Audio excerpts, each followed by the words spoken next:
सुख संतोषा, सरिता सर निर्मल जल सोहा, संत हृदय जस गत मद मोहा। रस रस सुख सरित सर पानी, ममता त्याग करहि जिन जानी। जान शरद ऋतु खंजन आए, पाई समय जिन सुकृत सुहाए। पंकल रेन सोह अस धरणी, नीति निपुण निप कै जस करनी। जल संकोच विकल वीणा, अबुध कुटुंबी जिन धनहीना। बिल घन निर्मल सोह आकाशा, हरिजन इव परिहरि सब आशा। कहूँ कहूँ वेश शारदी छोरी, पूयक पाव भगति जिन मोरी। चले हरसि सज नगर नृप, तापस बलिक विखारी। जिन हरि भगत पाई श्रम, सजहि आश्रमी सारी। भगवत कथा रसिक महानुभावों, भक्तिमती देवियों, भगवान श्री रामभद्र किष्किंधा के निकट प्रवर्षण पर्वत पर निवास कर रहे हैं। उसके पहले आपने बाली का वध किया, सुग्रीव को किष्किंधा का राज्य दिया, पर आपने उसके महल में, उसके निवास स्थान में प्रवेश नहीं किया। उन्होंने यही कहा कि मैं तो इस नगरी के निकट किष्किंधापुरी के पास ही प्रवर्षण पर्वत पर निवास करूंगा, और मित्र तुम जाकर के अंगद के सहित राज्य चलाओ, और इस बात को मत भूल जाना कि तुम्हें सीता जी का पता लगाना। भगवान श्री राम यह संदेश, यह संकेत, आदेश सुग्रीव को देते हैं और प्रवर्षण पर्वत पर निवास करते हैं। प्रवर्षण पर्वत पर वर्षा ऋतु के दृश्य सामने आते हैं, और वो जो प्रकृति का एक आनंददायी पक्ष है वह तो है ही, पर यह हमारी परंपरा रही है कि प्रकृति के द्वारा मनुष्य को जो संकेत और संदेश मिलते हैं, अगर उस संकेत और संदेशों को व्यक्ति समझ सके तो अपने लिए और वो समाज के लिए परम कल्याणकारी सिद्ध हो। इसलिए भगवान राम ने वर्षा ऋतु का वर्णन करते हुए भी लक्ष्मण के सामने प्रकृति का सौंदर्य नहीं प्रस्तुत किया। हमारे संस्कृत साहित्य में प्रकृति का बड़ा ही सुंदर वर्णन महाकवि कालिदास के काव्य में है, वाल्मीकि रामायण में है, अन्य ग्रंथों में भी है, पर प्रभु ने उसको उपदेश की दिशा में मोड़ दिया। और जब वर्षा ऋतु समाप्त हो गई और शरद ऋतु का आगमन हुआ, तो भगवान श्री राम ने शरद ऋतु का जो वर्णन किया और शरद ऋतु में जो दृश्य हैं उसमें व्यक्ति के लिए क्या संकेत है, इसकी ओर प्रभु ने जो इंगित किया है वही आपके समक्ष अभी इन चौपाइयों के रूप में पढ़ाया। भगवान श्री राम ने ये जो कुछ पंक्तियां हैं, आप अगर गहराई से विचार करके देखें तो इसकी विशेषता ये है कि इसमें जीवन का कोई ऐसा पक्ष नहीं कि जिसके लिए इसमें संदेश न मिलता। और यही रामचरितमानस की और भगवान राम के चरित्र की विशेषता है। तो ऐसे अनेक व्यक्ति होते हैं जो जीवन में कोई एक विशेष गुण या विशेष श्रेष्ठता के द्वारा पूजनीय हो जाते हैं, लेकिन जैसे कोई सर्वांग चरित्र, संपूर्ण चरित्र यदि इस दृष्टि से देखे तो एकमात्र भगवान राम का ही चरित्र जो है वो जीवन के समस्त पक्षों को आलोकित करता है। सभी समान रूप से सभी व्यक्तियों के लिए वह प्रेरक है। और अगर उन प्रेरणाओं को जिसे इन पंक्तियों में प्रभु ने प्रस्तुत किया, आप उस पर ध्यान दें तो आपको ये सही संकेत और संदेश मिलेंगे। कल आपके समक्ष उदित अगस्त पंथ जल सोखा, जिन लोभहि सोखई संतोषा, इसकी ओर संकेत किया गया। भगवान श्री राघवेंद्र ने जो एक सूत्र दिया वह जीवन में अत्यंत उपयोगी है। अभी अभी संभवतः हमारे उमा शंकर जी लोभ के संदर्भ में व्याख्या प्रस्तुत कर रहे थे, पर मानवीय जीवन की सबसे कठिन समस्या ये है कि एक ओर तो इन वृत्तियों को जिसे हम दुर्गुण के रूप में कहते हैं, दुर्वृत्ति के रूप में कहते हैं, का उसे स्वीकार करने के लिए बाध्य है। और दूसरी ओर जिसे हम दुर्गुण और दुर्वृत्ति कहते हैं, उस पर विजय प्राप्त करने का संदेश इन महान ग्रंथों में दिया गया। क्या तात्पर्य है इसका? यहां पर जिमि लोभन सोखई संतोषा का इसके संदर्भ में मैं आपका ध्यान आकृष्ट करना चाहूंगा कि जैसे ब्रह्मचर्य गुण है, दान गुण है, क्षमा गुण है, शील गुण है, का इसका पता तो सभी को है। इन्हें हम गुण के रूप में स्वीकार करते हैं और किसी व्यक्ति में यदि यह गुण होता है तो हम उसे समझते हैं कि वह व्यक्ति पूजनीय है। किंतु जिन वृत्तियों को काम क्रोध लोभ के रूप में जिनकी निंदा की गई और जिनके लिए भगवान श्री राम ने लक्ष्मण जी से ये कहा कि तात तीन अति प्रबल खल, दुर्गुण तो अनेक हैं लेकिन उनमें सबसे अधिक दुष्ट और खल जो है वो है काम क्रोध और लोभ। जब भगवान काम क्रोध लोभ की निंदा करते हैं तो बड़ी जटिल समस्या है। कई जो सृष्टि का जो निर्माण होता है वह तो काम के द्वारा ही होता है। विवाह के मूल में भी काम की ही वृत्ति होती है। तो अब ऐसी स्थिति में काम को हम फल के रूप में देखें, काम को हम दुर्गुण के रूप में देखें कि उसका और भी कोई भिन्न रूप है। और यही स्थिति लोभ की है। ये जो व्यक्ति के जीवन की समस्त आवश्यकताएं हैं उन सब की पूर्ति तो अर्थ से ही होती है, धन से ही होती है। और धन यदि व्यक्ति उपार्जित करता है तो हम उसे किस दृष्टि से देखें? अथवा कई बार ऐसी घटनाएं घटित होती हैं जो बहुत भयानक होती हैं, बहुत बुरी होती है।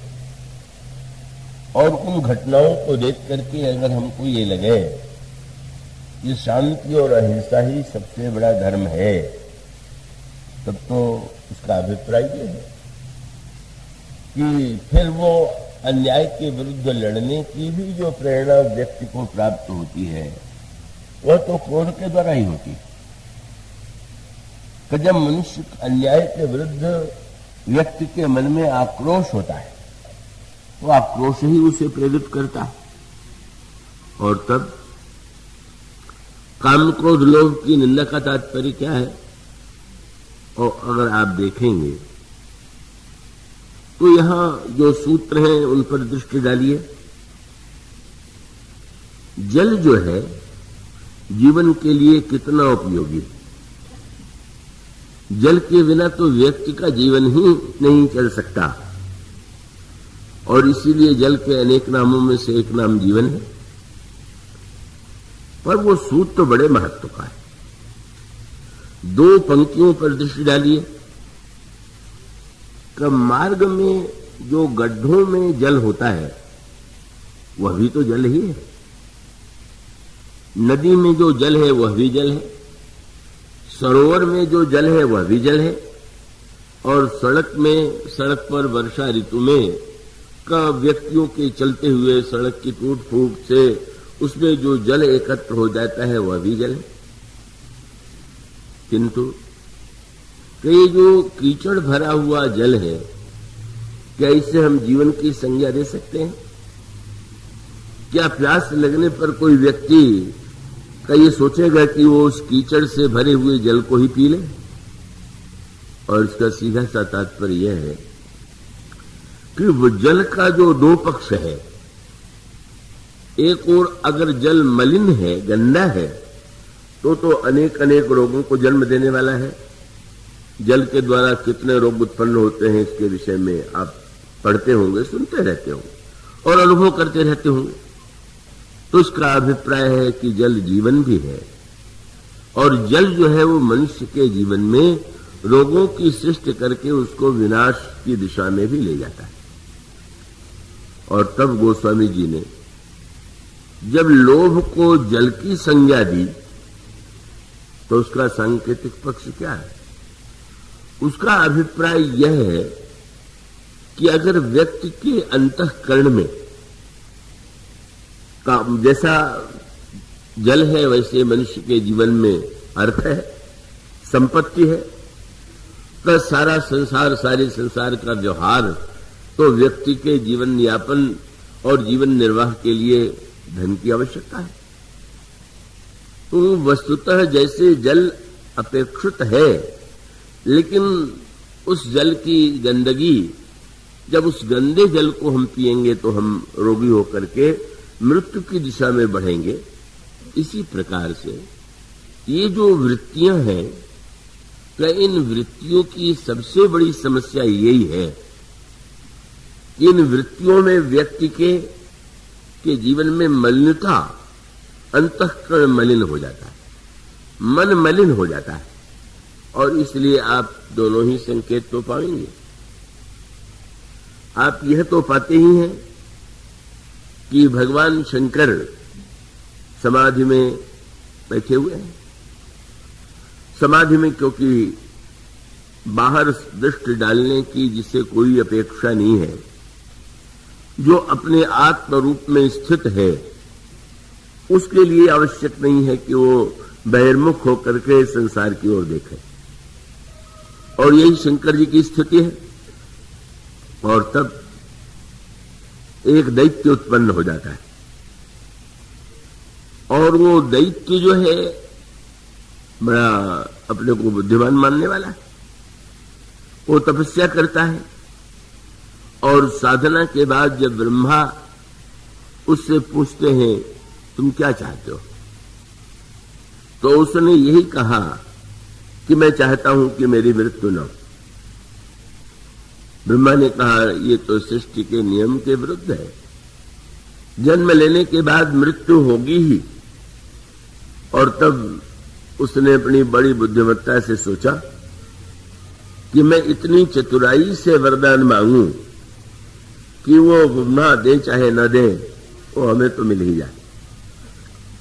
और तब उसने जो वरदान मांगा वो यह था कि अगर मेरी मृत्यु हो तो शंकर जी के पुत्र के हाथों से हो। थोड़ा गंभीर संकेत है, मैं आशा करता हूं आप एकाग्रता से समझेंगे।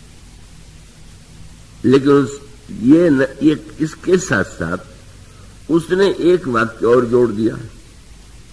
ब्रह्मा चाहते हैं तो मन से ब्रह्मा के मानस पुत्र जो है नारद है, सनक सनातन सुत कुमार है, शंकर जी भी मन से ही सृष्टि का निर्माण कर सकते हैं, तो शंकर जी मन से पुत्र को भी जन्म दे देंगे। इसलिए उसने जो वाक्य कहा वैसे थोड़ा अश्लील सा प्रतीत होता है, पर वो तो बहुत बड़े महत्व का वाक्य है। उसका वरदान ये था कि शंभु शुक्र संभूत सुत यही जीते रण सोई। भगवान शंकर के वीर्य से जिस पुत्र का जन्म हो उसी के द्वारा मेरा वध हो। अब इसका तात्विक पक्ष ये है कि एक व्यक्ति जो ब्रह्मचारी है उसका आनंद ऊर्ध्वगामी, वो ब्रह्म में स्थित होकर के आनंद का अनुभव करता है, और सांसारिक व्यक्ति जो है उसी आनंद को पाने के लिए अधोगामी होता है। जो ऊर्ध्व इंद्रियों से सुख पाले वो व्यक्ति महापुरुष है, और जिसके सुख के लिए का उसका अधः पतन या निम्न स्तर पर उतरना अपेक्षित है, वो तो संसार का ही व्यक्ति है। तो अब उसका अभिप्राय यह था कि शंकर जी जब समाधि में निरंतर ब्रह्म का अनुभव करते हैं तो अब वो नारी के द्वारा सुख के अनुभव की बात तो उनके अंतःकरण में आ ही नहीं सकती। तो इसका परिणाम यह होगा कि जो व्यक्ति अधूरा है वह सोचता है कि हम पत्नी के और विवाह के द्वारा सुख पाले, पर शंकर जी तो परमानंद में निमग्न है, लाग समाधि अखंड अपारा, तो न वो विवाह करेंगे, न पुत्र होगा, और न तो मैं मारा जाऊंगा। बड़ी जटिल सी बात हो गई। और इसका अभिप्राय यह है कि आगे चल करके और भी स्पष्ट कर दिया गया क्या यह जो काम की वृत्ति है वो प्रसंग ही जो है बड़ा दार्शनिक, और परिणाम होता है कि संसार में तारकासुर का राज्य हो जाता है। स्वर्ग पर भी तारकासुर अधिकार कर लेता है। और इसका अभिप्राय यह है कि श्रेष्ठ व्यक्ति यदि अंतर्मुख हो जाए, बाहर देखना बंद कर दे, तो बाहर संसार में किन लोगों का अधिकार होगा, किन लोगों की इच्छा की पूर्ति होगी, वो तो बुरे ही व्यक्ति होंगे। यही संकेत श्री भरत और भगवान राम के संवाद के संदर्भ में चित्रकूट में आया था। श्री भरत से जब अयोध्या में राज्य लेने का प्रस्ताव किया गया तो उन्होंने कहा कि आप जानते हैं कि अगर मैं सिंहासन पर बैठ जाऊंगा तो इसका परिणाम क्या होगा। आप लोग राजा की आवश्यकता का अनुभव यदि करते हैं तो आपने कभी ये सोचा कि भरत यदि राजा होगा तो उसका परिणाम क्या होगा। तो उन्होंने यही कहा कि मोहि हठि राज देहु जबहि रसा रसातल जाई ही तबहि। मेरे सिंहासन पर बैठते ही यह पृथ्वी जो है वो रसातल में चली जाएगी। अब श्री भरत ने एक वाक्य कहा। जब चित्रकूट में श्री भरत पधारे तो प्रभु ने एक ठीक इससे उल्टी बात कही। उन्होंने कहा, भरत तुम मुझे सत्यवादी मानते हो कि नहीं। महाराज आप तो सत्यवादी क्या, आप तो साक्षात सत्य के ही साकार रूप है। तो ये कहा कि महाराज तुम भरत एक तो मैं सत्यनिष्ठ हूं और शंकर जी हमारे लिए सब कुछ है, तो मैं उनकी शपथ लेकर के एक बात कहूंगा। क्या कहूं स्वभाव सत्य शिव साखी भरत भूमि रह राउरी राखी। मैं शंकर जी की शपथ लेकर के कहता हूं कि तुम स्वीकार करोगे तो ही पृथ्वी रहेगी, और तुमने अस्वीकार कर दिया तो रसातल में चली जाएगी। तो दोनों तो बिल्कुल एक दूसरे से विरोधी बात कह रहे हैं। पर दोनों के भाव पर दृष्टि डालिए। श्री भरत से कोई पूछे, इतने बुरे से बुरे व्यक्ति सिंहासन पर बैठते हैं और पृथ्वी रसातल में नहीं जाती, और आप में ही ऐसी क्या विचित्रता है कि आपके पाप के कारण पृथ्वी रसातल में चली जाएगी। श्री भरत का तात्पर्य था कि जिस व्यक्ति के प्रति लोगों की ये धारणा हो कि ये बहुत बुरा है, पापी है, अन्यायी है, तो उसको तो स्वाभाविक रूप से लोग उसी दृष्टि से देखते हैं। पर अगर किसी के विषय में यह विश्वास हो कि नहीं, ये तो बड़े सज्जन है, बड़े त्यागी हैं, बड़े महापुरुष, और इस विश्वास के बाद उस व्यक्ति के द्वारा अगर विश्वासघात हो, तो बुरे व्यक्ति के द्वारा किए गए कार्य से उतनी चोट नहीं लगेगी जितनी जिस व्यक्ति को हम भला मानते हैं उसके द्वारा किए गए कार्य से। श्री भरत का तात्पर्य यह था कि आज तक असुरों ने ही अपने आप को पृथ्वी का स्वामी मानने की चेष्टा किया। उन्होंने अपने आप को माना कि मैं पृथ्वी का स्वामी हूं। उनकी उस दुष्ट बुरी चेष्टा को का पृथ्वी यह मान के चलती थी कि ये तो दुर्वृत्ति है ही और इनका विनाश तो भगवान के द्वारा होगा ही। लेकिन मेरे विषय में तो प्रसिद्ध है कि भरत तो श्री राम के छोटे भाई हैं। बल्कि यही वाक्य लक्ष्मण जी ने कहा भी, जब चित्रकूट में सूचना मिली कि भरत जी आ रहे हैं, और यह इसके साथ साथ एक सूचना और आ गई कि सेना लेकर के आ रहे हैं, तो लक्ष्मण जी आवेश में आए, और जब वे युद्ध के लिए प्रस्तुत हो गए तो प्रभु ने कहा, लक्ष्मण आज तक तुमने तो कभी ऐसा क्रोध नहीं किया। अयोध्या से वे राज्य त्याग करके चलाया, तब तो तुम युद्ध के लिए तैयार नहीं हुए। आज तुम्हारे हृदय में इतना क्रोध क्यों आ गया? और तब उन्होंने कहा कि महाराज, मैं भरत को जैसा मानता था का जिस समय मैंने सुना कि आपके स्थान पर भरत राजा होंगे, तो मुझे रंच मात्र दुख नहीं हुआ, क्योंकि मैं जानता था कि भरत तो महापुरुष है, संत है, आपके भक्त है। पर आज जब मैं सुन रहा हूं कि वो सेना लेकर के आ रहे हैं, और सेना तो लड़ने के लिए ही लेकर के आया जाता है, तो मुझे इतनी चोट लगी इस बात से कि मैं रोक नहीं पा रहा। और शब्द उनका यही, भरत नीतिरत साधु सुजाना। लोग कहते थे भरत सुजान है, भरत साधु है, भरत बड़े नीतिज्ञ हैं, और प्रभुपद प्रीति सकल जग जाना। संसार के प्रत्येक व्यक्ति को ज्ञात है कि भगवान के चरणों में उनकी प्रीति है। वह भी आज राज शब्द नहीं, उन्होंने कितना सुंदर शब्द चुना। दूसरा कोई हो तो कहे कि राज्यपद शब्द का तो बार बार आया है, पर लक्ष्मण जी ने एक बड़ा सांकेतिक शब्द कहा, तेऊ आज राम पद पाई, चले धर्म मर्यादा मिटाई। ये पद तो किसी व्यक्ति का नहीं है, पृथ्वी के स्वामी तो एकमात्र आप ही हैं। पर भरत भी अगर ऐसी वृत्ति ले चुके, तो मुझे तो लगता है कि अब तो किसी पर विश्वास किया ही नहीं जाना चाहिए। और एक ही उपाय है कि राक्षसों का वध तो बाद में करेंगे, पहले नकली जो साधु प्रसिद्ध था, हम पहले इसी को समाप्त कर दें। उनका भ्रम था, पर भ्रम होते हुए भी उनके मन में जो सबसे अधिक आघात लगा वो इसी बात से लगा।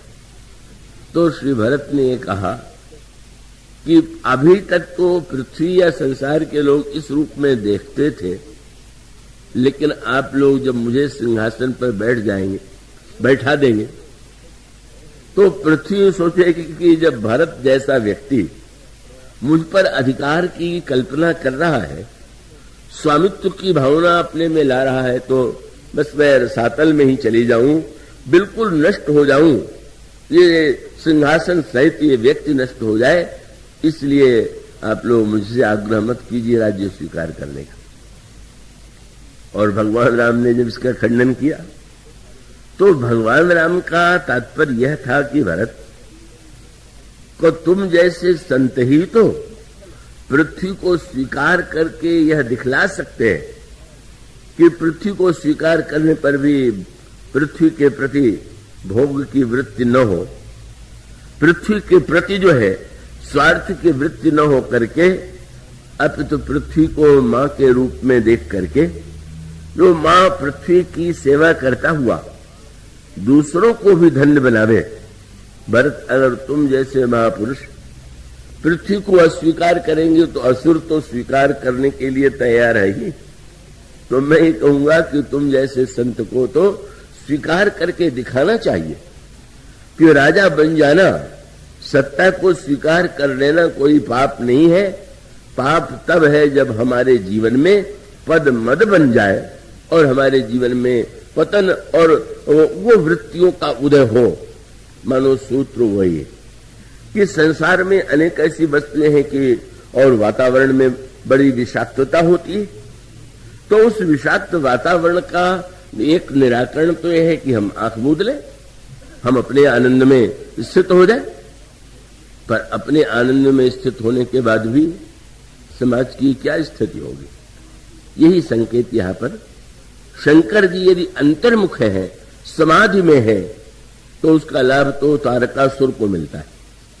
जब श्रेष्ठ व्यक्ति का उससे दूर होंगे तो वीर व्यक्तियों के लिए इससे बढ़ के कोई अवसर नहीं होगा कि वो हर प्रकार से उस स्थिति को, उस पर अधिकार करने की चेष्टा करें।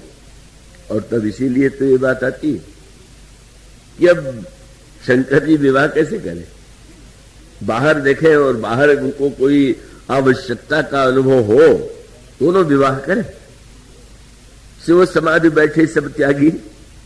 और बहुत मीठी बात आई, भगवान राम को भी लगा कि अब शंकर जी के लिए तो ये आवश्यक है दो दृष्टियों से, तारकासुर का संहार हो ये भी आवश्यक है, और पार्वती इतने दिनों से इनको पाने के लिए प्रयत्नशील है।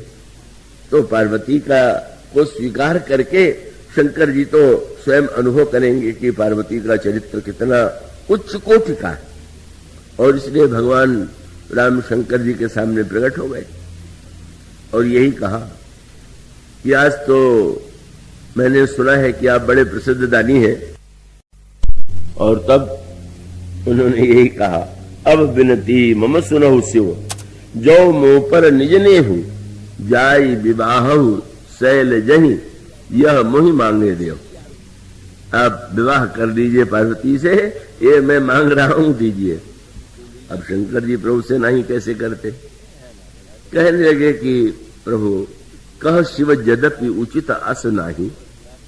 महाराज मुझे तो ठीक नहीं लग रहा है, पर नाथ वचन पुनि मेटने जाही, तो सिर धरी आय सुख करिए तुम्हारा, परम धर्म यह नाथ हमारा। और परिणाम क्या हुआ, भगवान राम प्रसन्न हो गए और भगवान राम प्रसन्न होकर के अंतर ध्यान हो गए। पर भगवान राम के द्वारा तो कार्य नहीं बन पाया। बड़ी विलक्षण सी बात, जो काम राम से नहीं बना वो काम से बना। क्यों नहीं बना, कब भगवान राम आकर के कहते तो हैं तुम विवाह कर लो, तो विवाह के लिए तो पत्नी के सौंदर्य जिससे विवाह होता है तो वर चाहता है कि उसको सुंदरी पत्नी मिले। अब शंकर जी ने जब भगवान राम ये कह करके जाने लगे तो शंकर जी ने क्या किया, अंतर ध्यान भय अस भाखी, तो शंकर सोई मूर्ति उर राखी। भगवान राम का वही रूप जो है अपने हृदय में बैठा लिया और गहरे ध्यान में डूब गए। बड़ी अद्भुत सी बात हो गई।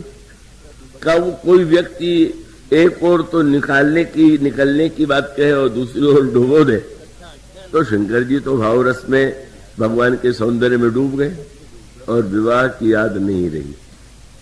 मानो भगवान के द्वारा उस प्रेरणा को शंकर जी ने तो केवल का यही कह करके कि आप कह रहे हैं तो मैं माने लेता हूं, तो बात तो वही हुई विस्मृति। और तब कितनी सुंदर बात आती कि जब शंकर जी विवाह के लिए प्रस्तुत नहीं हुए तो देवताओं ने सोचा कि अब राम की स्तुति छोड़ के आज काम की स्तुति करें। ये लिखा हुआ है। वो स्वामी जी ने कहा, अतुति सुरन कीन बहु हेतु, बड़े स्तोत्रों से, काम का इतना सुंदर स्तोत्र है महाभारत में, काम की वंदना की गई है। तो आज देवताओं ने सारे स्तोत्र जो है काम के संदर्भ में जो थे उसका पाठ किया, अपनी समस्या बताई। शंकर जी समाधि में डूबे हुए हैं ऐसी सहायता करो कि शंकर जी के हृदय में विवाह की इच्छा उत्पन्न हो। और तब गोस्वामी जी ने लिखा कि जब देवताओं ने प्रस्ताव किया, कामदेव की प्रशंसा किया, तो सुर न कही निज विपत्ति तब बिहस कहू असमार। खूब कामदेव हंसा। कामदेव को हंसी क्यों आ रही? बोले जीवन भर तो आप लोग निंदा करते रहे सारे शास्त्र पुराण, और आज मेरी स्तुति हो रही, और स्तुति भी आप लोग इसीलिए तो कर रहे हैं। वो उसमें कहीं उसको ये ज्ञात है कि शंकर जी में को अगर हम उनको प्रेरित करना चाहेंगे तो हमारी मृत्यु अवश्य होगी। शंकर के सामने जाएंगे तो नष्ट तो होंगे, लेकिन उसने यही कहा। उसने विचार करके देखा कि शंभु विरोधन कुशल मोहि विहसी कहा असवार। खूब हंस रहा है और कहा क्या? तदपि करब में काज तुम्हारा, फिर भी हम आपकी इच्छा का पालन करेंगे। और एक बहुत सुंदर सूत्र दिया। सबसे बड़ा धर्म क्या है? भगवान या भक्तों से, शास्त्रों से पूछा जाए तो यही कहा जाएगा कि भाई सबसे परहित सरिस धर्म नहीं भाई। परहित से बढ़कर के कोई धर्म नहीं है। और तब कामदेव ने यही कहा कि आज तो हमारा उपयोग अगर परहित के लिए हो रहा तो मैं तो सर्वश्रेष्ठ धर्म के लिए अपने जीवन को बलिदान कर रहा हूं। और यही वाक्य कामदेव के मुख से निकला। कामदेव ने यही कहा, श्रुति कहा परम धर्म उपकारा। शास्त्र कहते हैं कि उपकार से बढ़ के कोई धर्म नहीं है। मैं आप लोगों के लोक कल्याण के लिए मैं निश्चित रूप से शंकर जी के सामने जाऊंगा। शंकर जी भले ही क्रोध में मुझे नष्ट कर दें, पर नष्ट होकर के भी आपके कार्य को मैं पूर्ण करूंगा। मानो दो पक्ष है, निंदनीय काम और वंदनीय काम। का उस काम को हम राक्षस माने कि उस काम को देवता माने? तो उसका अभिप्राय है कि काम जब विकृति और ऐसी मनुष्य के हृदय में वासना की सृष्टि कर दे कि जो अमंगलकारी है, तो वह मानो उसका राक्षस रूप हो जाएगा। और जब वह लोक कल्याण के लिए भगवान शंकर के अंतर मन में काम की सृष्टि करता है, और सृष्टि करके कितना बड़ा महान, कैसा अद्भुत काम ने किया कार्य, शंकर जी के ऊपर बाण चलाया, और वो बाण इतना चमत्कारी था कि वो लगते ही शंकर जी की समाधि खुल गई। और इतना नहीं, शंकर जी के अंतर मन में विवाह की इच्छा उत्पन्न हुई। और जब हुई तो होने के तत्काल बाद शंकर जी सोचने लगे कि अचानक आज तक जो वृत्ति मेरे मन में नहीं आई, आ कहां से गई? और तब उन्होंने कहा कि अच्छा, भीतर तो इसका कारण नहीं है, बाहर ही कहीं होगा। तो ढूंढने लगे तो दिखाई पड़ा आम के पत्ते की आड़ में काम। बस तब शंकर जी ने देखा, और देखते ही तब शिव तीसर नयन उघारा, चितवत काम भयउ जल छाया। भगवान शिव ने मानो उसको दंड देने के लिए कहा कि मैं राम के ध्यान में डूबा हुआ था और तुमने मेरा ध्यान उधर से हटाया, तो तुम्हारा नष्ट कर देना ही कल्याणकारी। जल करके भस्म हो गया। पर बड़ी मीठी बात है, जब वो काम जल के भस्म हो गया तो काम की पत्नी रति आ गई, और रति ने भगवान शंकर से उलाहना दिया, आपने मेरे पति को दंड क्यों दिया? तो मेरी समाधि को भंग करके मेरे मन को बहिर्मुख बनाया, इसलिए दंड देना स्वाभाविक। तो रति ने कहा, महाराज आप तो समर्थ हैं, चाहे जो करिए, पर हमारे पति जो है दंड के नहीं पुरस्कार के पात्र हैं। क्यों? बोले आपके आराध्य जिनके आप ध्यान में डूबे रहते हैं, वो प्रभु जो है आपको आज्ञा दे गए विवाह कर दीजिए, और उन प्रभु की आज्ञा भूल गए और हमारे पति ने अगर याद दिला दिया तो प्रभु का ही तो काम किया, तो इसके लिए आपको पुरस्कार देना चाहिए कि दंड देना चाहिए? तो शंकर जी को पुरस्कार देना पड़ा, और इतना बड़ा पुरस्कार उसको मिला कि वो तो संसार में भगवान को पाने के लिए निष्काम होना चाहिए। योग के द्वारा भगवान प्राप्त होते हैं, पर काम ने भगवान को किस रूप में पाया, उसके लिए यही कहना पड़ा का भगवान शंकर को जब यदुवंश कृष्ण अवतारा होई है हरण महामय भारा। जब संसार के भार का हरण करने के लिए यदुवंश में भगवान कृष्ण के रूप में अवतार लेंगे तो कृष्ण तनय वही ही पति तोड़ा। तुम्हारा पति शंकर भगवान कृष्ण का पुत्र बन करके, इतना बड़ा सौभाग्य है। जिसको भगवान को पाना ही नहीं है, भगवान जिसको जन्म देंगे। और उसका अंतरंग अर्थ यह है कि भगवान विवाह के माध्यम से ही तो पुत्र को जन्म देंगे, और विवाह के माध्यम से जन्म देंगे तो काम को स्वीकार करेंगे कि नहीं स्वीकार करेंगे।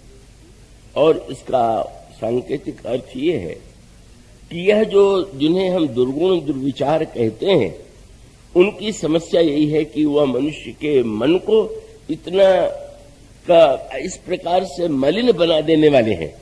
वो जो जल का दृष्टांत था, जल प्यास मिटाने वाला है, पर मिट्टी में मिला हुआ जो जल है वो तो रोग उत्पन्न करेगा।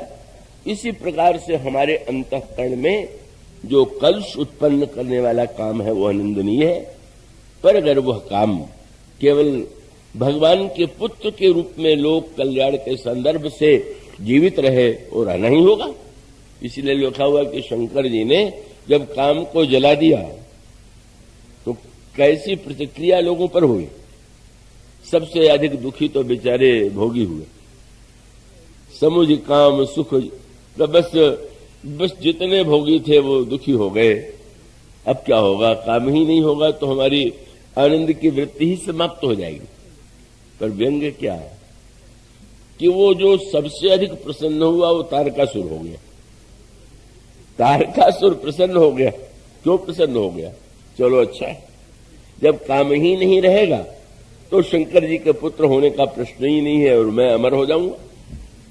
यह जो उसका गणित है, और उसका अर्थ है कि काम भी का जीवन का वह पक्ष है कि अगर वो हमारे अंतःकरण को मलिन न बना करके हमारे अंतर हृदय को का वो भगवान की दिशा में प्रेरित करे, और करता है। जब आप पढ़ते हैं गोस्वामी जी बहुत बड़े कामी थे, वो बिल्वमंगल प्रसिद्ध भक्त हैं, उनके विषय में प्रसिद्ध है कि बहुत कामी थे।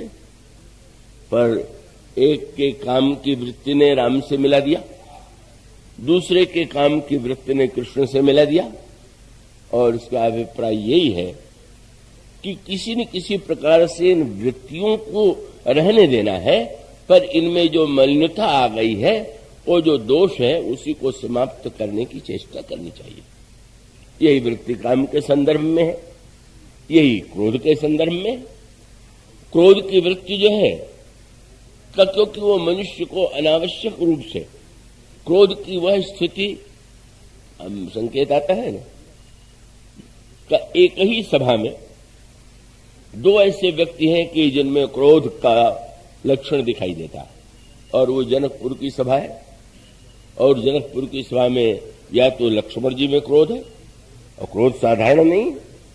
जनक ने जब कह दिया कि पृथ्वी तो वीरों से खाली हो गई, तो इतना क्रोध लखन को आया कि लक्ष्मण जी को आया कि गोस्वामी जी कहते माखे लखन कुटिल भई भव है, रद पुट फरकत नयन दिसों है। होठ फड़कने लगे और दम क्रोध में भर गए, आंखों में क्रोध की लली आ गई। तो एक क्रोध का रूप तो लक्ष्मण जी में दिखाई दे रहा है। और उसी के बाद धनुष टूटने पर परशुराम जी महाराज भी आए। वहां पर उनका जो क्रोध है, उस क्रोध की समस्या यही है। यहां पर गोस्वामी जी ने एक पंक्ति राजनीति और शासन के संदर्भ में भी लिखी। इसी पंक्ति में आगे भगवान कहते हैं, पंकन रेणु सोह अस धरणी नीति निपुण नृपकय जस करणी। राजा की नीति का आदर्श क्या होना चाहिए? वर्षा ऋतु में चारों ओर कीचड़ हो जाता, और गर्मी में चारों ओर धूल उड़ने लगती। कीचड़ हो जाए तो दुख, और धूल उड़ने लगे तो दुख। शरद ऋतु की विशेषता क्या है? भगवान राम कहते हैं कि वर्षा में कीचड़ और गर्मी में धूल, ये तो सरल ऋतु है कि न कीचड़ है और न तो धूल है। इसी प्रकार से राजा अत्यंत निर्बल और कोमल बन जाएगा तो कीचड़ हो जाएगा, और बहुत क्रोधी बन जाएगा तो धूल उड़ावेगा। इसलिए राजा को कैसा होना चाहिए? भगवान कहते हैं पंकन रेणु सोह अस धरणी नीति निपुण नृप कय जस करणी। योग्य राजा वह है कि जो संतुलित रहता है, इतना ढीला ढाला भी नहीं हो जाता है कि चाहे जिस प्रकार से चारों ओर कीचड़ उछलने लगे उछाला जाए, और इतना क्रोधी भी नहीं हो जाना चाहिए कि जब देखिए तब दूसरों को कष्ट और दंड देने की वृत्ति आ जाए। अब आप इस संदर्भ में विचार करके देखिए, परशुराम जी महाराज का उद्देश्य तो बहुत पवित्र है, क्योंकि उनके जीवन में तो कोई स्वार्थ नहीं था, उन्होंने तो विवाह भी नहीं किया था, और कभी भी राज सिंहासन पर बैठने की इच्छा भी उनके जीवन में नहीं आई। इसीलिए बड़ी मीठी बात, जब उन्होंने श्री राम से अपनी तुलना की तो ऐसा लगा कि मेरे नाम का ये अपमान है कि इस राजकुमार का भी वो नाम हो जो मेरा नाम। कह दिया अगर तुम मुझसे लड़ना नहीं चाहते तो एक ही उपाय है, क्या बोले? करु परितोष मोर संग्रामा ना ही तिछाणु कहाओ रामा। ये जो तुमने अपना राम नाम रख लिया है छोड़ दो, तुम राम हो, विवाह के लिए आए हुए राजा के बेटे, तो मैं तो काम लोभ दोनों है मैं हूं, जिसने जीवन में कभी किसी सौंदर्य की ओर दृष्टि उठा के भी नहीं देखा। इतने बड़े राजाओं को सत्ताच्युत करने के बाद भी कभी सिंहासन पर बैठने की इच्छा नहीं आई। दो राम, एक राम को देख के लग रहा है कि निष्काम, और दूसरे राम को देख के लग रहा है कि निकाम है। तो एक राम को देख करके लग रहा है कि वो ग्रहण करते हैं, सिंहासन पर बैठते हैं, आभूषण धारण करते हैं, तो लोभ है, और दूसरे को देख करके लगता है कि इनमें तो अंच मात्र कोई लोभ नहीं। आदर्श कौन है? परशुराम जी हमारे वंदनीय हैं, पूजनीय हैं, पर हमारे परिपूर्ण आदर्श तो श्री राम हो सकते हैं। और इसीलिए कि परशुराम जी महाराज ने ऐसी ग्रीस ऋतु को ला दिया, ऐसी क्रोध की आंधी, और ऐसा का उन्होंने जब दंड देना प्रारंभ किया तो उनका क्रोध इतना विचित्र हो गया कि अब उनको ये लगने लगा कि केवल दंड के द्वारा, कठोर दंड के द्वारा ही समाज बदला जा सकता है, बुराई मिटाई जा सकती है। और इसलिए उनका एक ही मत था कि अगर कोई चलाना चाहता है समाज को सही दिशा में तो उसे कृपा की बात को भुला देना चाहिए। कृपा से बढ़कर के कोई बुरी वस्तु नहीं। इसीलिए आता है आगे चल करके संवाद में उन्होंने कहा कि आज मेरे हृदय में कृपा का उदय हो रहा, तो अच्छी बात है। उन्होंने यही कहा, मोरे हृदय कृपा कस काऊ। आज तक मैंने कभी कृपा नहीं किया। और उनका सूत्र ये था कि न्याय में जहां कृपा घुस जाएगी तो न्याय क्या होगा? न्याय तो न्यायाधीश का काम वो कृपालु बन करके थोड़ी, वो तो निर्णय करेगा, तो न्याय का जो नियम है उसके अनुकूल निर्णय करेगा, वो कठोर से कठोर निर्णय हो सकता है। तो अब भगवान राम में और उनके चिंतन में अंतर है। अब परशुराम जी महाराज का जो क्रोध है वो उस सीमा तक पहुंच गया कि पहले तो जब लक्ष्मण जी कुछ बोले, पहले तो क्रोध आ गया बोलने पर। रे नृप बालक काल बस बोलत तो ही न संहारी, धनु ही सम त्रिपुरारि धनु विद्युत सकल संसार। अरे राजा के लड़के, तू संभाल के नहीं बोलता है। क्रोध में भर गए। बाद में लक्ष्मण जी वो वाक्य नहीं बोले, पर न बोलने के बाद भी परशुराम जी की कोई बात सुन करके लक्ष्मण जी के होठों पर हंसी आ गई। और तब बोले, हंसत देखी रिस नख सिख व्याप। ये हंसता क्यों है? हंसने पर भी क्रोध आ गया। फिर भगवान राम से लक्ष्मण जी ने कहा, परशुराम जी ने कहा कि तुम अपने भाई को रोको, अशिष्ट है, अमर्यादित है। भगवान राम ने लक्ष्मण जी को तरेर करके देखा। नयन तरेरे राम, और लक्ष्मण जी चुप हो गए। परशुराम जी की ओर प्रभु ने देखा, महाराज अब तो हंस भी नहीं रहा है, बोल भी नहीं रहा है, अब तो कोई बात नहीं है। बोले हंस नहीं रहा है, बोल नहीं रहा है, पर देखो देख कैसे रहा। अजहू अनुजितो चितो अनय से, ये देखो क्यों नहीं कि भगवान राम को भी हंसने का ही मन हो रहा, पर बड़े ही मर्यादामय है। और इसलिए गोस्वामी ने लिखा कि परशुराम जी जब कुछ बोलते हैं तो भगवान राम लक्ष्मण जी ऊपर से हंस लेते हैं और भगवान राम भृगुपति बतहि कुठार उठाए, मन मुस्काहे राम सिर, मन ही मन आनंद ले रहे। और इसका अभिप्राय यह है कि एक क्रोध जब उसका अतिरेक होगा तो बड़ा दुखदायी। और क्रोध की समस्या यही है कि क्रोध जब आता है तो वो तो सीमा ही लग जाता है। उसमें व्यक्ति क्या कर रहा है, क्या बोल रहा है, क्या उसके द्वारा व्यवहार हो रहा है, उसकी कोई सीमा ही नहीं रह जाती। तोड़ फोड़ कर दे, मारपीट कर दे और बहुत बार हत्या तक कर दे। तो क्रोध का यह अतिरेक तो व्यक्ति को बड़ी संकट में डाल देगा। पर क्रोध का आवश्यक भी तो है। इसीलिए भगवान राम ने पूछा था लक्ष्मण, सूर्य निकल आया कि नहीं? लक्ष्मण जी ने कहा एक सूर्य निकल आया और दूसरा थोड़ी देर में निकलेगा। ये दूसरा सूर्य किसके लिए? प्रभु, ये अंधकार दूर करने वाला तो सूर्य निकल आया है, पर धनुष के रूप में जो अंधकार है इसको दूर करने वाले सूर्य की आवश्यकता है। और वो तो आपके भुजा का जब सूर्य उदित होगा तब भुज बल महिमा उद्घाटी, प्रगति धनु विघटन परिपाटी। अंत में प्रभु तो नहीं उठे, बहुत देर बैठे रह गए। उसके बाद उठे, धनुष टूटा। प्रभु ने कहा कि लक्ष्मण, तुम्हारी भविष्यवाणी अब तो तुम्हें संतोष है ना?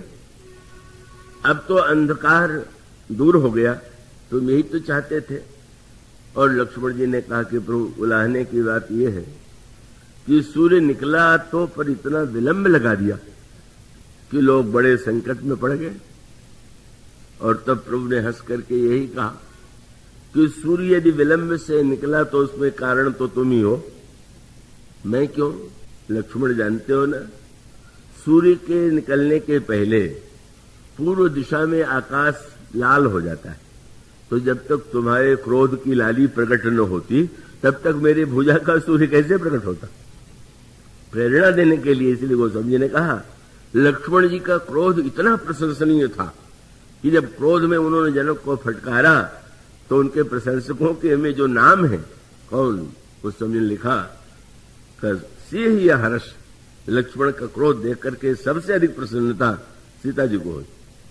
और इसीलिए प्रभु ने जब बन जाते समय कहा कि सीते मत भूलना, नरहार रजनी चरही, कपट वेश बन कोटिक फिरही, सिंह है, व्याघ्र है, राक्षस है जंगल में। तो किशोरी जी ने यही कहा कि महाराज आपके श्रीमुख से शोभा नहीं देता है कि आप ये कह करके मुझे डरावें कि जंगल में शेर है, भालू है, और डर पही धीर गहन सुधि आए। जब सिंह गरजता है तो बड़े बड़े धीर कांप जाते हैं।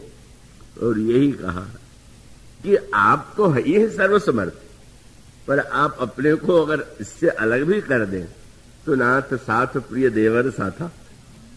ये हमारा प्रिय देवर लक्ष्मण तो साथ में है और आप कहते हैं कि मैं सिंह की गर्जना से डर जाऊंगी।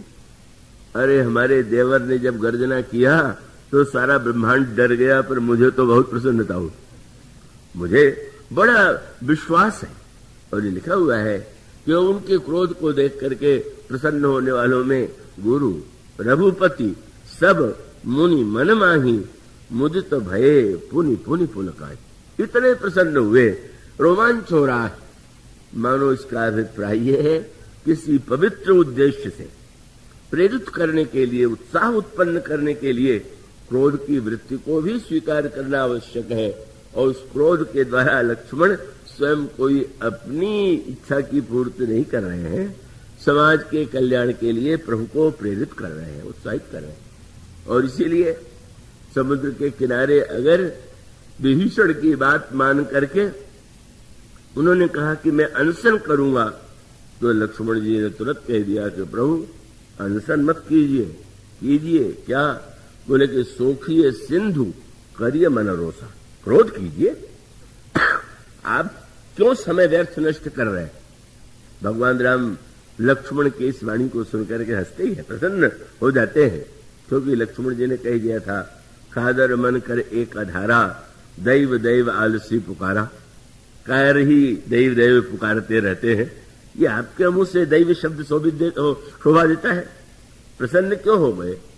बोले तुमने ये कहा कि कायर जो है वो दैव को पुकारता है, मैंने अभी दैव का नाम लिया था, तो कोई चिंता की बात नहीं। दैव का नाम लेने से मैं अगर कायर भी हूं तो तुम जैसे वीर भाई के रहते हुए मेरी वीरता की कोई आवश्यकता भी नहीं। और वो घोषित भी करते हैं, जगमा सखा निशाचर जेते लक्ष्मण हनई निमिख महते। और उसका अभिप्राय यह है कि इन सारी वृत्तियों में सबसे बड़ी समस्या ये है कि हमारा अंतःकरण मलिन हो जाता है, वो दोष आ जाता है। अगर उन दोषों का निराकरण कर सके तो उसका अभिप्राय ये होगा कि हमारे जीवन में वो दोष न रह करके गुण हो जाएंगे। और यही बात लोभ के संदर्भ में, भगवान श्री राम के मन में राज्य का अंश मात्र लोभ नहीं था।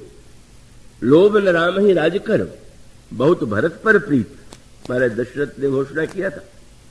पर इतना होते हुए भी भगवान श्री राघवेंद्र यदि सिंहासन पर बैठना स्वीकार करते, और ये न समझ लीजिएगा कि सिंहासन पर बैठे थे तो कोई खादी का कुर्ता पहन के बैठे हो, ये तो निंदा मैं नहीं कर रहा हूं। मैंने राजा के रूप में बैठे तो रेशमी वस्त्र और आभूषण। माने भगवान राम चाहते तो ये कहते मैं सिंहासन पर बैठूंगा पर वही बलकल वस्त्र पहने रहूंगा, मैं तो उसी वेश में। पर भगवान राम गोस्वामी ने लिखा, कर मज्जन प्रभु भूषण साजे। सिंहासन पर बैठने के पहले प्रभु ने कैसा अनोखा कार्य किया, स्वयं स्नान किया, और स्नान करने के बाद कीमती से कीमती आभूषण प्रभु ने धारण किया। और ऐसी उस प्रभु की दिव्य शोभा, मुकुट की शोभा जिसमें दिव्य अनेक रत्न जटित हैं, मानो भगवान राम इस राज्य को जब स्वीकार करते हैं, और राजा के रूप में स्वीकार ही नहीं करते। भगवान राम भोगों को भोगते थे कि नहीं भोगते थे? भगवान राम क्या एकांत में बैठ करके केवल योगाभ्यास करते थे क्या? गोस्वामी जी ने स्पष्ट कह दिया। भगवान राम कौन है? बोले श्रुति पथ पालक, धर्म धुरंधर। और है कैसे? बोले गुणातीत और भोग पुरंदर। एक और इंद्र के समान भोगों को भोगते हैं, और दूसरे साथ साथ वो गुणातीत भी। और इसका अभिप्राय है कि मानो भगवान राम अपने चरित्र के द्वारा यह बताना चाहते हैं, केवल बहिरंग किसी वस्तु के द्वारा व्यक्ति के चरित्र का निर्णय नहीं किया जा सकता। तो कोई व्यक्ति बहिरंग प्रदर्शन के रूप में भी अपने आप को इस रूप में प्रदर्शित कर सकता है। भगवान राम के चरित्र में काम की स्वीकृति है, क्रोध की स्वीकृति है, लोभ की स्वीकृति है, पर वह ऐसा है कि जहां पर भगवान राम का काम क्रोध लोभ जो है उस समाज को धन्य बना देता है, परिपूर्णता प्रदान करता है। इसलिए भगवान राम जिस ऋतु को आदर्श मानते हैं उनका कहना यही है। इसमें आप देखेंगे शरद ऋतु के द्वारा उन्होंने ज्ञानी को संदेश दिया, भक्त को संदेश दिया, राजा को संदेश दिया। प्रत्येक व्यक्ति को भगवान ने अनेक सूत्र दिए, और उसका पहला संकेत यही था। और यह संकेत कहां से जुड़ा हुआ था, आप ध्यान से अगर विचार करके देखें, इसकी पृष्ठभूमि पर दृष्टि डालिए। भगवान राम ने जब सुग्रीव का दुख सुना कि बाली ने किस प्रकार से सुग्रीव की पत्नी को छीन लिया, राज्य को छीन लिया, तो भगवान राम के आंखों में आंसू आ गए। और सुन सेवक दुख दीन दयाला, फरक उठी दो भुजा विशाला। भगवान की आंखों में आंसू आ गया और भुजाएं फड़क उठी। और भगवान ने कहा, सुनो सुग्रीव, मैं मारी हूं, बाली ही एक ही बाण, सुग्रीव निश्चिंत हो जाओ, मैं उस बाली का वध एक ही बाण से करूंगा। और तुम विश्वास रखो, ब्रह्म रुद्र शरणागतहु गए न उबरी प्राण। अगर वो ब्रह्मा और शंकर की शरण में जाएगा तो अभी उसका प्राण बच नहीं सकता।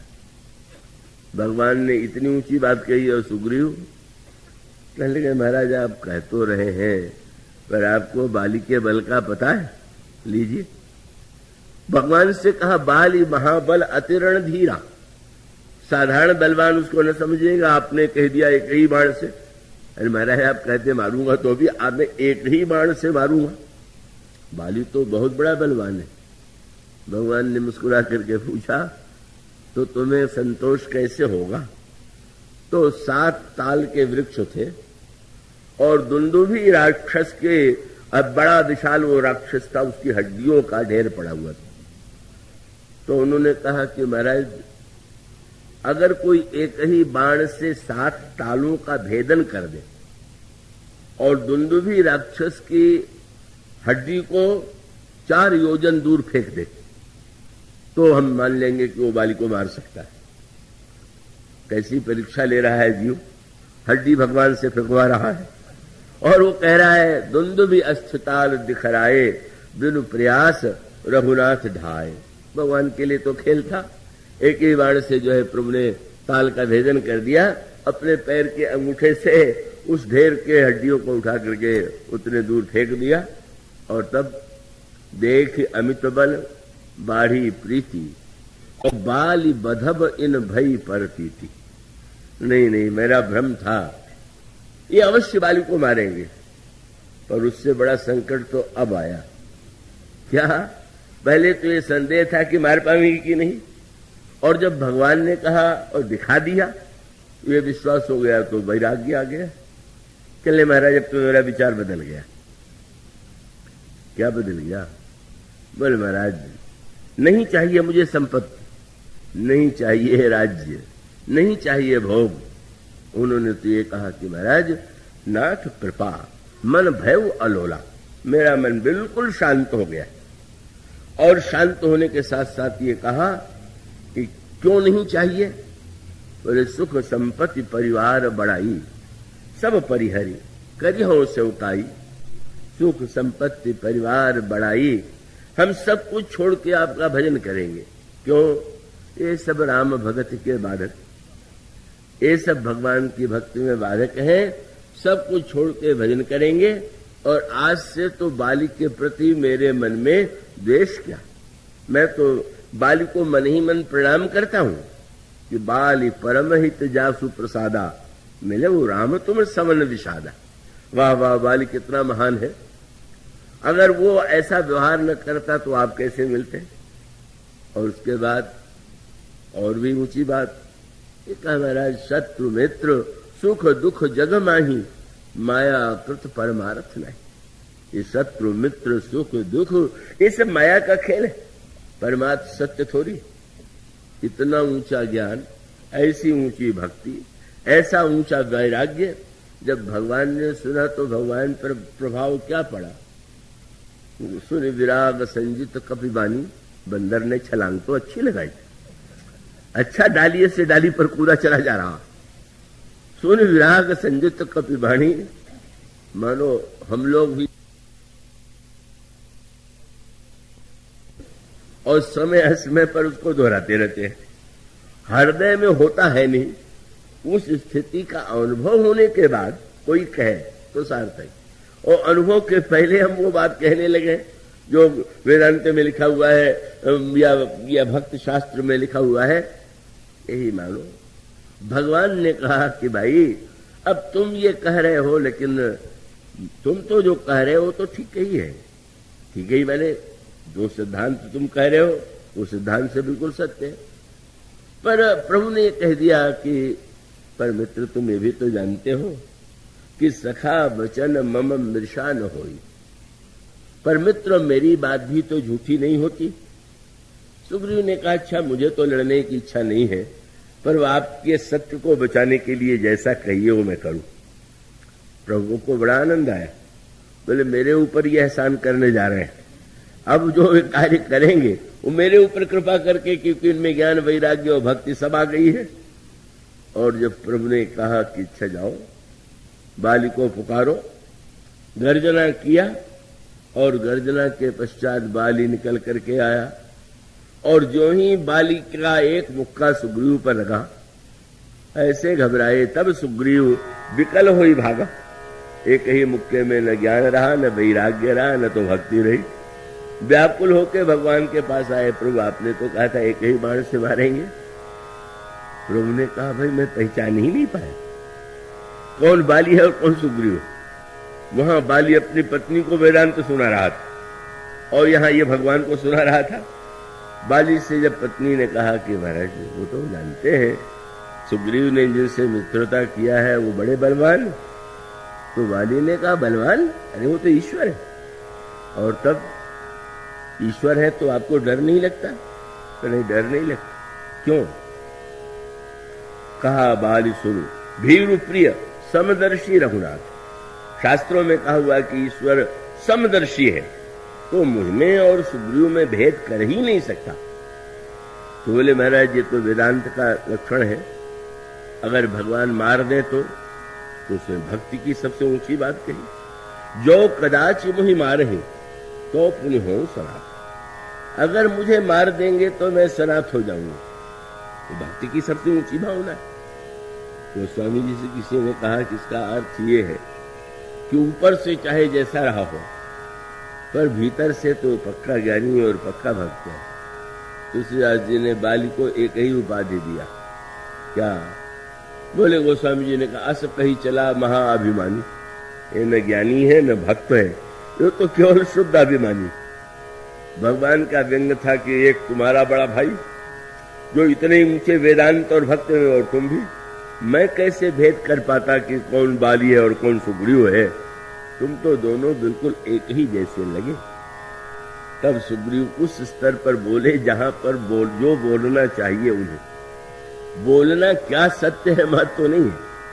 किसी छोटे से विद्यार्थी से पहली कक्षा में पूछा जाए कमाने कबूतर, कमाने क्या होता है, और कहीं पिताजी को उसने ग्रंथ से किसी को बताते सुना हो कि कमाने ब्रह्म होता है और कबूतर के स्थान पर ब्रह्म लिख दे तो परीक्षा में पास नहीं होगा। उसका पाठ वही है, उसको वही उत्तर देना चाहिए। भगवान मानो यह बताना चाहते थे कि सुग्रीव ये मिथ्या कल्पना कि तुम सब कुछ छोड़ करके ही मेरा भजन कर सकते हो, शत्रु मित्र मिथ्या है, ये सारी बातें सुनी सुनाई है, तुम्हारी अनुभूति की नहीं। तुम्हें वैसा लगता नहीं है, तुम केवल सुन के कहते हो। और इसीलिए जब वो परीक्षा होती है तो तुम्हारा चरित्र जो है उल्टा दिखाई देता है। और फिर भगवान मानो सूत्र यही तो देते हैं। सुग्रीव अगर कहते हैं कि नहीं महाराज संपत्ति नहीं चाहिए, सुख नहीं चाहिए, परिवार नहीं चाहिए, तो भगवान क्यों भला उनको विवाह फिर से पत्नी से मिलावे, राज्य दे? बस वहां सूत्र वही। भगवान ने यही कहा था कि तुम पत्नी को स्वीकार करो, राज्य को स्वीकार करो, भोगों को स्वीकार करो, पर स्वीकार करते हुए भी सीता जी का पता लगाना है, इस बात को जानना है। सीता जी मूर्तिमती भक्त है और तब बुराई कहां पर आई? बुराई इसमें नहीं थी कि वो भगवान की शरण में गया, वो सकाम था। बुराई तब आई कि जब वह भोगों में इतना भूल गया कि भू सीता जी के पता लगाने का ध्यान ही नहीं रहा। बस यहीं पर वह मूल एक रेखा है और उसका अभिप्राय है कि जिस समय वह सुग्रीव जो ये कह रहा था कि शत्रु मित्र सुख दुख मिथ्या है, सब कुछ छोड़ करके भजन करेंगे, जब वर्षा ऋतु व्यतीत हो गई तो एक दिन भी यह ध्यान नहीं आया सुग्रीव को कि चल करके मिला मैं, जिन प्रभु ने मुझे इतना दिया है और उनकी कृपा से मैं राज्य कर रहा हूं, एक दिन आने का अवकाश नहीं मिला। और उसके बाद भगवान ने कहा, सोचा कोई बात नहीं है, बरसात आती है तो बाढ़ भी आती है और बरसात में जब जल बढ़ता है तो गंदगी भी बढ़ती ही जाती है। इसलिए भगवान ने जब वर्षा ऋतु का वर्णन किया तो यही कहा कि क्षुद्र नदी भरी चली तोराई, जस थोरही धन खले तराई। का वो जब कोई क्षुद्र व्यक्ति धन पा लेता है तो जैसे बरसात में चारों ओर बाढ़ ही बाढ़, जल ही जल दिखाई देता है, पर वो जल गंदा है, वो जल मलिन है और वो व्यक्ति को जलाता नहीं, मारता। पर जल जब वो शरद ऋतु के ग्रीष्म ऋतु तो नदी की परीक्षा है। किसी ने कहा कि वो तो बड़े भगत हैं, तो कबीर ने ही कहा कि हाँ, भक्त भाव भादौ नदी सबे चली घहराए, इन सरिता वो है सराहिए जो जेठ मास ठहरा। कुछ नदियां तो ऐसी हैं कि गर्मी में कहीं जल ही नहीं दिखाई देता, तो या तो जल ही नहीं या जल इतना उमड़ा कि चारों ओर गंदगी, बाढ़, और उसमें लोग मर रहे हैं, डूब रहे हैं। शरद ऋतु भगवान ने पूरी वर्षा में प्रतीक्षा किया कि सुग्रीव को कभी तो ध्यान आवेगा, पर जब सुग्रीव नहीं आए तो भगवान राम का सूत्र यही था, और वही मूल सूत्र यह है कि लाभ और लोभ का जो अंतर है, आपने उस पर ध्यान दिया होगा। लाभ की आवश्यकता किसे नहीं। भगवान राम जब भक्त का लक्षण बताते हैं तो कहते हैं आठों जथा लाभ संतोषा। कबीरदास जी भगवान से तो नहीं कहते कुछ नहीं चाहिए, साईं इतना दीजिए जामे कुटुंब समाए, मैं भी भूखा ना रहूं, साधु न भूखा जाए। लाभ की आवश्यकता है, लोभ की नहीं। और कैसा विलक्षण ये शब्द रचना की गई, दोनों में ल और भ अक्षर बिल्कुल एक ही है, अलग शब्द नहीं है। अक्षर दोनों में, लाभ में भी वही और लोभ में भी वही। तो फिर एक को बुरा क्यों कहते हैं? लाभ और लोभ में अंतर क्या है? बोले बस मात्रा का भेद। ल के साथ अ जोड़ दिया तो लाभ बन गया, पर मात्रा बढ़ती गई। अब अ नहीं, आ ई ए ऐ, तब कहीं ओ। मानो ज्यों ज्यों मनुष्य की यह वृत्ति बढ़ती जाए मात्रा की, और तो बस जो 10 20 50 मिले, सत होय हजारों लाख मंगेगी, और कोटि अरब खरब असंख्य पृथ्वीपति होने की चाह जगेगी। और स्वर्ग पुताल को राज्य मिले, पर तऊ तृष्णा अति आग लगेगी।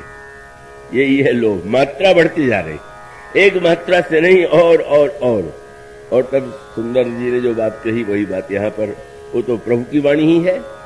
उन्होंने कहा जो 10 20 50 मिले, सत होए हजारों लाख मंगेगी, और कोटि अरब खरब असंख्य पृथ्वीपति होने की चाह जगेगी। और स्वर्ग पताल को राज्य मिले, पे तऊ तृष्णा अति आग लगेगी। तब बोले सुंदर एक संतोष बिना, सठ तेरी तो भूख कभी न भगेगी। तुम्हारे जीवन में आप कहीं भी देख लीजिए, आप बहुत भोजन कर रहे तो आपका क्या होगा? बीमार होंगे कि नहीं होंगे? जब लाभ में लोभ की दिशा में, तो भगवान प्रारंभ से ही कहते हैं कि लक्ष्मण, लाभ के स्थान पर लोभ की वृत्ति जब आती है तो अंतःकरण मलिन हो जाता है। जीवन के स्थान पर वो रोग की सृष्टि करता है, और तब जब अगस्त के रूप में विवेक का उदय हो, संतोष के रूप में, अगस्त कौन है? संतोष है। और भगवान कहते उदित अगस्त पंथ जल सोखा, जे में लोभ है सोख है संतोषा। इसके बाद की चर्चा कल होगी। आज द्यावर राम श्री राम किंकर प्रभु शरणं प्रपद्ये।